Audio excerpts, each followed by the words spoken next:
of the community. Andrew was out here volunteering, getting that good game, baby. What type of people was out there, you ask? Well, you got U.S. Bank out there. What type of people at U.S. Bank is out? Mortgage brokers, loan signers, credit analysts. Everybody but the bank tellers and the employees, they wasn't out. Now I'm talking about U.S. Bank, different U.S. banks around the Nashville area. They top people was out there volunteering. What is Andrew doing out there? Shoot, I do insurance. So that's who was out there volunteering. Those were the type of people, all of them made 6 figures. Did I know they was going to be there? Absolutely not. He had no idea. Didn't even know people like that volunteer. I thought it was just random kids in the neighborhood, that type of party. Should have known better. Like the man had told me, you got to have people, well, you don't have to, but the majority of the people that's going to volunteer going to be people that's got, money stacked up. They not having to go to work every day because, some type of bill is due on Friday or, on the 1st or the 15th. People with no type of freedom. Those are the people that can't really volunteer. You got to have people that's got freedom. And I'm like, oh, freedom? That's what I believe in trucking. Yeah, that's how I got out here because I own everything. And when you own everything, do whatever you want. Okay, so... we got to asking questions. I got to asking questions. Yeah, I got to ask the questions because I got to verify some things. Still trying to figure out if what my man had told me back in the day is still true today. The owner of W&W Logistics, which is 5F now out there in the oil field. Back in the day, he told me, he said, yeah, Andrew, everybody like credit, and that's all good. But when you want to borrow big money, like $5 million or something like that from the bank, you need, you guessed it, assets to put behind whatever loan paper you're going to be signing for. Interesting. So I asked the credit people, since we all volunteer, nigga, I said, hey, say I want to, go get a big loan from the bank, something like that, man. What's the qualifications? He said, yeah, you need 2-year tax returns, and you're going to need some assets to go with that loan. So I can't just have a 800 credit score and y'all just give me the $1 million? Absolutely not. I said, oh, okay. Now, this is the bank. Now, I don't know, credit unions may be different. We just talking about the bank. So, that 2-year tax returns, though, that's a big one. They want to make sure that you, A, are making the money that you're trying to borrow, you can pay it back, and B, you got some assets so that when you don't come pay it back, they got something to snatch from you, okay? It's just, they trying to get rid of, all the risk that you want them to take. So, I said, hey, man, a lot of people believe in, constantly using their credit cards, buy everything left and right, put all purchases on the credit card. What do you guys think about that? They said, yeah, those are the people that love to pay interest, and those are the people that we tend to decline at the bank. I said, well, what do you mean you decline them at the bank? They say, yeah, those are the people that's going to already be in debt up to their ears. Okay, those are the people, when they walk in, they already know they decline. We don't know why they walking in, but they walk in anyway. Matter of fact, sometimes they just do it online. Yeah, they just do it online because they're too embarrassed to walk in. The people that's walking in through these doors at the bank in person, those are going to be the people that's got the 2-year tax returns. Those are the people that actually own things like assets. Yeah, those are the people that's going to sit down over here at the table with us here in the bank, okay? Everybody else online, over the phone, all that type of stuff. Those are the people who don't typically decline. They don't have any assets, debt up to their ears. I said, so how do you go about, maybe getting like an 800 credit score? It's very simple. Number one, credit cards, you guessed it, you need to pay them all the fuck off. Well, wait a minute, I can't just be swiping them every. You need to pay them all off. Number two, you're gonna need at least 20 plus accounts reporting on your credit. I said, damn, 20 accounts? I ain't got 20 accounts. I got like 15 accounts. They say, yeah, you need about 25 accounts on top of the 10-year plus credit history. So it's not something that can be done, in a matter of, 3 years or some type of short-term process. Now, you can piggyback your way down, have people, add you onto their credit so it can report on your credit, but, it's most people don't have that type of shortcut because most of the people, once again, that think like them, using credit cards, non-stop, swipe everything for credit, usually their whole entire circle is built the same way. So it's not like, they can go over here to person A and say, hey man, I know you got good credit, you got that $25,000 US bank credit card that you ain't swiped in a couple of years. Can you add me? Yeah, they don't know nobody like that whatsoever. So it's just good to know that, I'm not out here delusional in this world of trucking.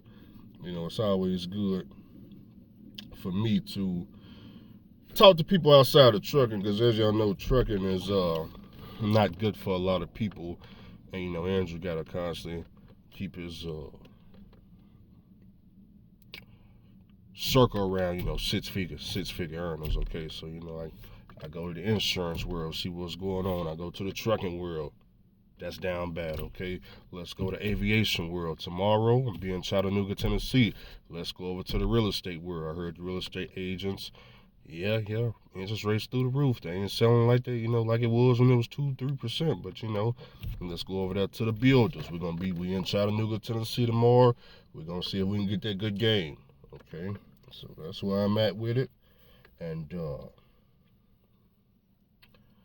after that, I didn't even tell y'all. Yeah, so for insurance also, I'm enrolled into auto classes too. So I'm learning about the different parts of a car.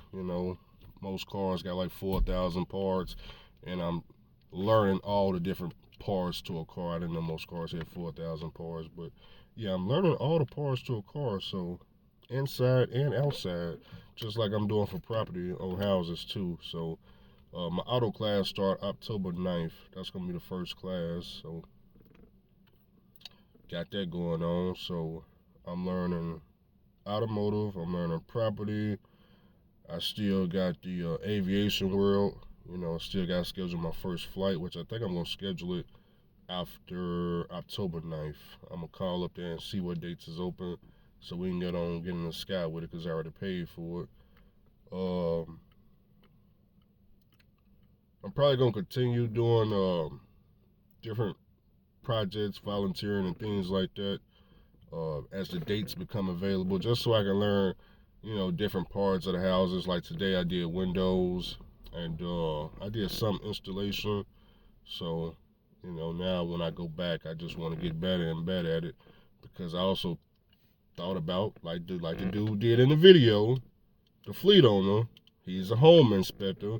Well, if I'm out here learning what I'm learning, I can get the money on the front end and the back end. I can get the money when you get ready to buy your house. I'm the home inspector, baby. Yeah, $400 a pop, baby. 2 a day, just like he said. And then when a tornado come through, some random whatever happened to your house, here I come back on the back end, baby, to get some more money. Okay, so yeah, I'm trying to win on the front end and the back end. And then, not only that, you just got in a car wreck?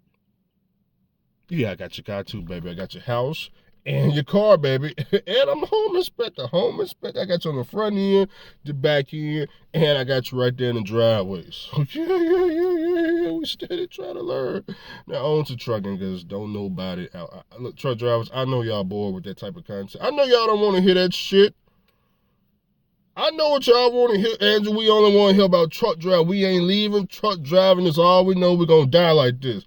I understand, truck driver. So let me get over to the trucking world. Well, yesterday was kind of crazy for us in the trucking world. For the people that seen the Facebook Live, thought we were gonna have to shut down business for a second, but unfortunately, for y'all at least, we're still in business. Yeah, you ain't got crazy on the Facebook Live. Y'all was calling me. I didn't see the live. Y'all was calling me. Like, yeah, your drivers got the Mexicans in the back of the trailer. I said, oh, what trailer? I was confused like a motherfucker. And then everybody start calling me with the same thing. I went, oh, hold on now. So yeah, he got pretty crazy, but no, that wasn't my trailer. No, that wasn't my trailer. That ain't my load. That wasn't associated with me. I don't know anything about that. Y'all called me and told me. Okay, so I don't know nothing about that. So ain't nobody showed up to the house asking no type of question. I ain't got no phone calls from no FMCSA. I don't know nothing about it. Okay, moving along. I'm thinking about getting a Stepdeck. I'm thinking about getting a Stepdeck OTR, just to offset the pneumatic trailer. But if I get a Stepdeck, I gotta learn how to chain things down and basically use a Stepdeck, which probably means I gotta go company driving, maybe like 90 days or something like that, just to learn if I buy a Stepdeck or 35-ton RGN. I'm looking at both of them, which one I'm gonna get. You know how trucking work, man. It just depends on, can you find a deal or not? Am I gonna get it? Probably not, but I thought about going in that direction. I did, because with a Stepdeck, I can keep money rolling nonstop versus my pneumatic. I gotta call Mr. Charlie, and y'all know how that game go. So with a Stepdeck, I can just get that moving day in, day out, and with the trucks already being paid for and rebuilt and ready to go OTR left, right, and center and outrun you like it's been doing for the past, I don't know how many years, we done lost count. But let me go and get that Stepdeck, see how much more money I can make. Yeah, Stepdeck. I see. Shout out to Gentry and Son. Shout out to Gentry and Son. I saw him. He's trying to go in the aviation world too. I seen he took his first plane ride. He actually working on his check ride. He already got him a trainer too. So he learned how to fly a plane also. And to combine it with truck driving, I see he got the Stepdeck. He hauled his first helicopter load. And you combine aviation with, since he learned how to fly a plane, obviously he gonna know, all the people at the airport, the pilots and things like that. So it all go together. Hey, I can transport your helicopters to the shop, your small planes to the shop. It all go together. So I'm like, okay, but that's Stepdeck right there. That's Stepdeck. That's lowboard. That's RGN. Okay, I'm just saying though, because it's not that many people in trucking to look up to that's running the business. On YouTube is on that caliber is Gentry and Son, and then you got DIY Semi. Other than them two, the only other person in our community, the African American community, which I don't know if he's just full black or not. You got the guy up there in New York. I forgot his page. What is his page? The guy with the walking floor trailers, all that stuff up there in New York. Flint Creek Trucking or something like that. It's Flint something. It's only like it's a small amount of people to look up to. Is what I'm trying. That's actually making big money in trucking and ain't faking fraud and talking about they leasing every goddamn thing. You know what I'm talking about. I'll catch y'all in this video.